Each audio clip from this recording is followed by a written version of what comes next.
അപ്പോൾ ഈ സിസ്റ്റം മൊത്തത്തിൽ ദുഷിച്ചതിൻ്റെ ഒരു ഭാഗമാണ്. ഞാൻ ഇപ്പോൾ കടുക്കനിട്ടവും അല്ല കാത് കുത്തിയവും പോയാൽ കടുക്കനിട്ടവും വരും. കാരണം ആ സ്ഥാനത്തിരിക്കുമ്പോൾ ഇത് ചെയ്യേണ്ടി വരും. ആനയെ കിട്ടണം. ആനയെ സമയത്ത് ആന ഇല്ലെങ്കിൽ പറയുന്ന ഏക്കം കൊടുത്ത് ആനയെ വെളിയിൽ നിന്ന് വരുത്തേണ്ടി വരും. അപ്പോൾ ഒരു മൃത്യുഞ്ജയ ഹോമം ചെയ്യുമ്പോൾ ഇതിൻ്റെ പെർസെൻറ്റേജ് ഈ സബ് ഗ്രൂപ്പ് ഓഫീസറിന് പോകുന്നാണോ പറയുന്നത്? ഇപ്പം നിങ്ങളാണ് ഇതിൻ്റെ സബ് ഗ്രൂപ്പ് മാനേജർ, ദേവസ്വം ചന്ദ്രക്കാരനല്ലേ മാനേജർ. അപ്പോൾ നിങ്ങൾ 250 രൂപ അടയ്ക്കുന്നു, അല്ലെങ്കിൽ നിങ്ങളൊരു ഗുരുതിക്ക് ഇത്ര 100 രൂപ മേടിക്കുന്നു. അത് ദേവസ്വത്തിൻ്റെ റെസിപ്റ്റിന് വാങ്ങുന്നു. വാങ്ങിയിട്ട് അത് ദേവസ്വത്തിന് ഇപ്പോഴത്തെ കണ്ടീഷനിൽ നേരിട്ട് ദേവസ്വത്തിലോട്ട് അടയ്ക്കുന്നു. എന്നിട്ട് ചിലവായിട്ട് അത് തിരികെ ഇങ്ങോട്ട് ചിലവ് എഴുതിയെടുക്കുന്നു. ഇത്രയും ചെയ്യുന്നില്ല. എല്ലാ ദേവസ്വം ബോർഡിലെ സബ് ഗ്രൂപ്പ് ഓഫീസർമാരാണ് ഏറ്റവും വ്യക്തമായ കള്ളന്മാർ. ഇത് 100% ഉത്തരവാദിത്തോടുകൂടി പറഞ്ഞത്. കാരണം കള്ളന്മാരെന്ന് വെച്ചാൽ നിയമപരമായ മോഷണം. സപ്ലയർ ശരിക്കും സാധാരണ ആൾക്കാർ വിഷമം വരുമ്പോഴാണ്, അല്ലെങ്കിൽ എന്തെങ്കിലും പ്രശ്നം വരുമ്പോഴാണ് അമ്പലത്തിൽ പോകുന്നത്. അമ്പലത്തിൽ പോയിട്ട് ഒരു മൃത്യുഞ്ജയ ഹോമം നേരുന്നു, 250 രൂപ. ആ 250 രൂപ പോകുന്നത് അമ്പലത്തിന്റെ കാര്യങ്ങൾക്കും ഇവരുടെ പൂജാദ്രവ്യങ്ങളും ഈ പറയുന്ന തിരുമേനിമാർ ചെയ്യുന്നതിനുള്ള. അതിനകത്ത് ദേവസ്വത്തിന്റെ ഒരു മുതക്കൂട്ട് ഒഴിച്ച് ബാക്കി എല്ലാ സബ് ഗ്രൂപ്പ് ഓഫീസറുടെ പോക്കറ്റിലാണ് പോകുന്നത്. അങ്ങനെയാണോ? അങ്ങനെയാണ്. നേരത്തെയൊക്കെയാണ് ചില സബ് ഗ്രൂപ്പ് ഓഫീസർ മനസാക്ഷിയുള്ള സബ് ഗ്രൂപ്പ് ഓഫീസർമാരാണെങ്കിൽ ഇത് ഞാൻ ചെയ്യുന്ന പാവമാണല്ലോ എന്ന് വെച്ച് ഒരു പെർസെൻറ്റേജ് ശാന്തിക്കാരനൊരു ദക്ഷിണയായിട്ടോ എന്തെങ്കിലുമൊക്കെ ഇതിൻ്റെ പെർസെൻറ്റേജ് ശാന്തി കൂറുന്ന അതിന് പറയുന്നത്. ഈ ദേവസ്വം ബോർഡിനും ഇതുണ്ടായിരുന്നു. ഒരു അർച്ചന കഴിക്കുക. നിങ്ങളിത് ഇതൊക്കെ തുറന്നു പറയാൻ ഒരു പോയിന്റ് എന്ന് പറയാൻ കഴിയും. ഞാൻ ദേവസ്വം ബോർഡിൽ നിന്ന് രാജിവെച്ചതാണ്. എനിക്ക് ഈ കുസ്തി പിടിക്കാൻ വയ്യാഞ്ഞിട്ട്. ഞാൻ പറയുന്നത് അവർക്കും മനസ്സിലാകത്തില്ല, അവർ പറയുന്നത് എനിക്കും മനസ്സിലാകത്തില്ല. ഞാനിങ്ങനെ ശ്ലോകമൊക്കെ ചെല്ലും, അവർ പറയും എനിക്ക് വട്ടാന്നും പറയും. അപ്പോൾ അവരെ കുറ്റം പറയേണ്ട കാര്യം. ശരിക്കും പ്രമാണങ്ങൾ പറയേണ്ടതല്ലേ? അതേന്ന് ഇതിപ്പോൾ ഇതാരോടൊന്നും വിടില്ലയോ. പോത്തിനോട് വേദം ഓതാതിരുന്ന് പണ്ടേ പറഞ്ഞിട്ടില്ലയോ. അത് ഓതാൻ പോയി ഞാനല്ലയോ മണ്ടൻ. ഇതാരോടോ പറയണ്ടേ. അവർ പറഞ്ഞ് 10 രൂപ കിട്ടുന്ന സമയത്തുള്ളത് മേടിച്ചോണ്ട് പോകാനുള്ളതിന് ഇവിടെ നന്നാക്കാൻ വന്നതാണോ? ഞങ്ങളൊക്കെ ഓരോ കടമൊക്കെ തീർക്കാൻ വേണ്ടിയിട്ട് ഇവിടെ വന്നേക്കുന്നത്. ഞങ്ങൾക്ക് ഒരുപാട് ചിലവൊക്കെ ചെയ്തിട്ടായി വന്നേക്കുന്നത്. അപ്പോൾ പിന്നെ ഇയാളിങ്ങനെയൊക്കെ ചെയ്താൽ എന്നോട് സ്നേഹം, തിരുമേനിയോട് സ്നേഹം കൊണ്ട് പറയുക 10 രൂപ ഉള്ളത് ഉണ്ടാക്കിക്കൊണ്ട് മേടിച്ചുകൊണ്ട് പോകും. നമുക്ക് പേടിയതല്ല, ഈ പൈസ മേടിച്ചാൽ നമുക്ക് ദോഷം വന്നെങ്കിലോ എന്നാണ് പേടി. ശരിയാ. അപ്പോൾ അങ്ങനെയുള്ളവരൊന്നും ഇത് ഭയങ്കര ബുദ്ധിമുട്ടാണ്. അപ്പം ഞാൻ പറഞ്ഞു തന്നത്, അപ്പം ഇത് എങ്ങനെ എവിടെ മൂലം നേരെ ആവേണ്ടത്. ഇപ്പോൾ ഒരു മേൽശാന്തിയെ സംബന്ധിച്ചിടത്തോളം മേൽശാന്തിയായിട്ട് അവിടെ ഇരിക്കും. ഇപ്പോൾ ഒരുപാട് മാറ്റിയിട്ടുണ്ട്. ഒരുപാടൊക്കെ നല്ലവണ്ണം ഇൻ്റർവ്യൂകളൊക്കെ നടത്തിയിട്ടൊക്കെയാണ് ഇപ്പം കുറേ ഇപ്പം അറിയാവുന്നവരെ എടുക്കുക എന്നൊക്കെയുള്ള. ഞങ്ങൾക്കൊക്കെ ഒരു ബോധ നവീകരണ കോഴ്സൊക്കെ ഉണ്ടായിരുന്നു. ദേവസ്വം ബോർഡിൽ പുതുവിനെ വെച്ച് തന്ത്ര കോഴ്സുകളൊക്കെ ഉണ്ടായിരുന്നു. ഈ ദേവസ്വം ബോർഡൊക്കെ എത്രയോ നന്നാക്കാം. അങ്ങനെയൊക്കെയുള്ള നല്ല കാര്യങ്ങളൊക്കെ ചെയ്തിട്ടുണ്ട്.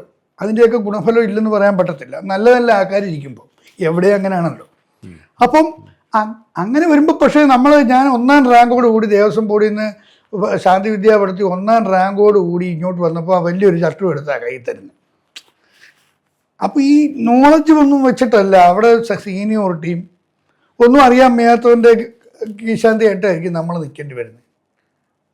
ഇപ്പോൾ ശബരിമല തന്നെ അപേക്ഷിക്കണമെന്നുണ്ടെങ്കിൽ ഇത്ര വർഷത്തെ സീനിയോറിറ്റി മേജർ ക്ഷേത്രങ്ങളിൽ വേണമെന്നാണ് പറയുന്നത്. അത് തന്നെ മണ്ടത്തരമാണെന്ന് പറയാൻ കാര്യം എന്താ? അവിടെ കിട്ടണ ഈ സീനിയോറിറ്റി അനുസരിച്ചില്ലയോ. അത് നമ്മുടേതല്ലാത്ത അപേക്ഷകരിൽ സീനിയറാണോ അവർക്കല്ലേ കിട്ടത്തുള്ളൂ. ശരി.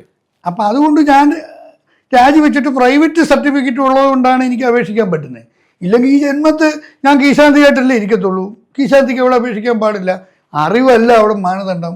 അപ്പോൾ അത് ഇപ്രാവശ്യം പരിഹരിച്ചു എന്ന് പറയുന്നത് കേട്ടു, എനിക്കറിയില്ല. അപ്പം ഇങ്ങനെ ഒരുപാട് വിഷയങ്ങളുണ്ട് അവിടെ. അത് കോടതി തന്നെ ശരണം. എത്ര കേസാണ് ദേവസ്വം ബോർഡിനെതിരെ കൊടുക്കേണ്ടി വന്നിട്ടുള്ളത്. സുപ്രീം കോടതി പറഞ്ഞ 2-3 പ്രാവശ്യം എനിക്ക് പോകേണ്ടി വന്നിട്ടുണ്ട്.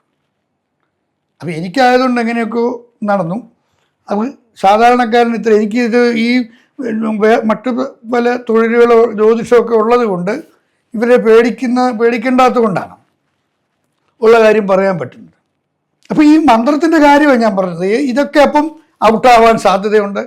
അപ്പോൾ അതിന് നമ്മളെ ഏത് കാര്യവും ഇതിനകത്തുള്ള വിഷയം എന്ന് പറഞ്ഞാൽ, ഒരു ഭക്തൻ, സാറ് ചോദിച്ചത്, ഒരു ഭക്തൻ വഴിപാട് കൊടുക്കുമ്പോൾ അത് ഇതിൻ്റെ സത്യം പറഞ്ഞാൽ ഇതൊന്നും അറിയാതിരിക്കുന്നതാണ് നല്ലത്. വെളിച്ചം ദുഃഖമാണ് ഉണ്ണി, തമസല്ലു സുഖപ്രദം. പക്ഷേ ഈ ഹിന്ദു മതത്തിലുള്ളൊരു വ്യത്യാസം നേതി എന്ന് പറഞ്ഞ് തള്ളിക്കളഞ്ഞോളാൻ ശങ്കരാചാര്യർ പറഞ്ഞിട്ടുള്ളത് കൊണ്ട് ഈ ഇതിനെ ചോദ്യം ചെയ്യണം എന്ന് വെച്ചാൽ കുറേയൊക്കെ ഇങ്ങനെയൊക്കെ വരുന്നത് നല്ലതാണ്. ഇപ്പോൾ ബാല്യവിവാഹത്തെക്കുറിച്ച് സാറ് ചോദിച്ചല്ലോ, അതിന് സാഹചര്യം ഉണ്ടായത് ഈ കുറച്ച് ബുദ്ധിമുട്ട് അദ്ദേഹം വേണ്ടി വന്നെങ്കിൽ പോലും ഇത് വെളിയിൽ വന്നില്ലേ? അതെ. മറ്റേതെല്ലാം പൂജ കഴിഞ്ഞാൽ തിരുമേനിമാർ ഇതെല്ലാം വീട്ടിൽ കൊണ്ടുപോകാമെന്നാണ് വിചാരം. അതെ. ഈ ഉപയുക്ത ഇത് വീണ്ടും ഉപയോഗിക്കാതിരിക്കാനാ. അതായത് ത്യാഗേനൈകേന അമൃതത്വമാനസു, തീയിലിട്ടത് ഹോമിക്കാൻ കൊടുത്തത് തീയിലിട്ടോ വായിലിട്ടോ എന്ന് ചോദിക്കരുതെന്ന് പറയും. കാരണം നമ്മൾ ത്യജിച്ച സാധനമാണ്. ശരി. ഇങ്ങനെ പണ്ട് പറയാറുണ്ട്. കാരണം ഇതുണ്ടാക്കിയ സമയത്ത് ഇപ്പം തലനല്ലൊരു തന്ത്രി എന്ന് പറഞ്ഞാൽ അവരുടെ ഇല്ലത്തോട്ട് ചെല്ലണമെങ്കിൽ 1 കിലോമീറ്ററോളം വണ്ടി ഓടിച്ചെന്നെങ്കിൽ അത്രയും കാര്യങ്ങളുള്ളവരാ. അവർക്ക് ഇതിൻ്റെ ഒരു രാജീവേന്ദ്രനെ സംബന്ധിച്ചിടത്തോളം എത്രയോ അമ്പലങ്ങളിൽ തന്ത്രി, ഇതുകൊണ്ടൊന്നും പുള്ളി ഗസറ്റഡ് ഓഫീസറായിരുന്നു, ഇതുകൊണ്ടൊന്നും ജീവിക്കേണ്ട ആവശ്യമൊന്നും സത്യം പറഞ്ഞാൽ അവർക്കൊന്നുമില്ല. പിന്നെ ആ സ്ഥാനത്തിരിക്കുമ്പോൾ കുറേ സംവിധാനമുണ്ട്. ഇന്നിപ്പോൾ വെറും റബ്ബർ സ്റ്റാമ്പാണ് ഈ തന്ത്രി ആയാലും കൊള്ളാം, ഒരു ദേവപ്രശ്നക്കാരനായാലും കൊള്ളാം. എന്തുകൊണ്ടാണ്? ഞാൻ ചോദിക്കട്ടെ, ഇപ്പം നിങ്ങൾക്കിത് ഈ ഇപ്പോൾ ഉദാഹരണത്തിന് ഇൻ്റർവ്യൂ നല്ല രീതിയിൽ എടുക്കണമെന്ന് വിചാരിച്ചു, അതിൽ നല്ല കണ്ടൻറ് ഉണ്ടെന്ന് വിചാരിക്കും. കണ്ടൻറ്റിൻ്റെ മുതലാളി പറയുക നീ അത് കൊടുക്കണ്ട. അങ്ങനെയല്ലേ ഇന്ന് മാധ്യമപ്പെടുത്തൽ നടത്തുന്നത്. നല്ല ജേർണലിസ്റ്റുകളൊക്കെ ഉണ്ട്, അവരെല്ലാം കൊടുത്ത് അതെല്ലാം കട്ട് ചെയ്തിട്ട് വെളിയിൽ വരത്തുള്ളൂ. ഇന്ന് ആരുടെ കയ്യിൽ നിന്നാണോ ഇന്ന് കൂടുതൽ കാശ് മേടിച്ചിട്ടുള്ളത് ആ വാർത്ത മുക്കിയിട്ട് ഒരു പെണ്ണിൻ്റെ പുറകെ പോയി, മറ്റതൊന്നും അറിഞ്ഞില്ല, ഇവിടെ വലിയ കാര്യങ്ങളൊക്കെ നടന്നു, ഇതൊന്നും അറിഞ്ഞില്ല, ഇതല്ലേ നടക്കുന്നത് എന്ന് പറഞ്ഞതുപോലെ തന്നെ തന്ത്രിക്ക് അവിടെ വോയിസ് ഇല്ല.